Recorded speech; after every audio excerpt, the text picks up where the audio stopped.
இயேசுக்கே புகழ். மரியை வாழ்க. என் பெயர் பி. சாந்தி. என் கணவரின் பெயர் விசம் பிச்சை. எனக்கு 4 மகன்கள் உண்டு. நான் மூஞ்சிகள் பங்கை சேர்ந்தவள். வின்சென்ட் பவுல் சபையில் உள்ளேன். நாங்கள் குடும்ப ஜெபமாலை செய்வதுண்டு.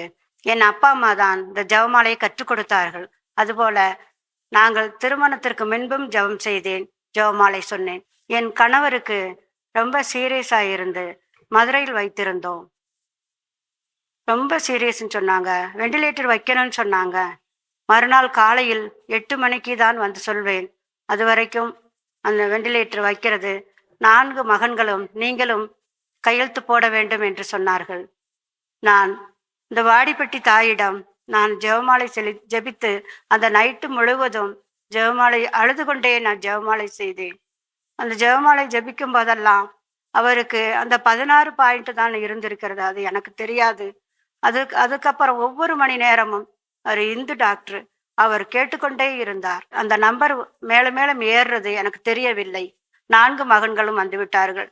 வந்துவிட்டு கையெழுத்து போட வேண்டும் என்று சொன்னார்கள். அப்பொழுது 8 மணிக்கு டாக்டர் வந்து அவரை பரிசோதனை செய்துவிட்டு அவரை பார்த்த பொழுது நன்றாக இம்ப்ரூவ் ஆகியிருக்கிறது, வெண்டிலேட்டர் வைக்க வேண்டாம் என்று சொன்னார். சொன்னவுடன் அப்பயே ஆண்டவரே இயேசுவே உமக்கு புகழ், ஆண்டு தாயே வாழ்க என்று ஒரே கத்து விட்டேன் நான் ஆஸ்பத்திரியில் இருக்கும் பொழுது. அப்பொழுது டாக்டரே ஆச்சரியப்பட்டார்கள், அங்கு உள்ளவர்களும் எல்லாரும் ஆச்சரியப்பட்டார்கள்.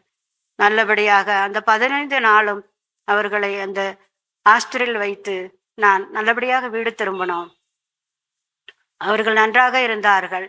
நுரையீரல் சம்பந்தமாக இருந்தது. இப்பொழுது நன்றாக இருந்தார்கள். அதற்கு பிற்பாடு இறந்து விட்டார். இந்த ஜெபமாலின் வழியாக எனக்கு நான் பெற்றுக்கொண்ட ஒவ்வொரு நன்மையும், திருமண காரியத்திற்காகவும் வேலை வாய்ப்பிற்காகவும் படிப்பிற்காகவும் ஜெபிக்கும் பொழுது இந்த ஜெபமாலின் வழியாக நான் நல்ல ஒரு நன்மையை பெற்றுக்கொண்டேன்.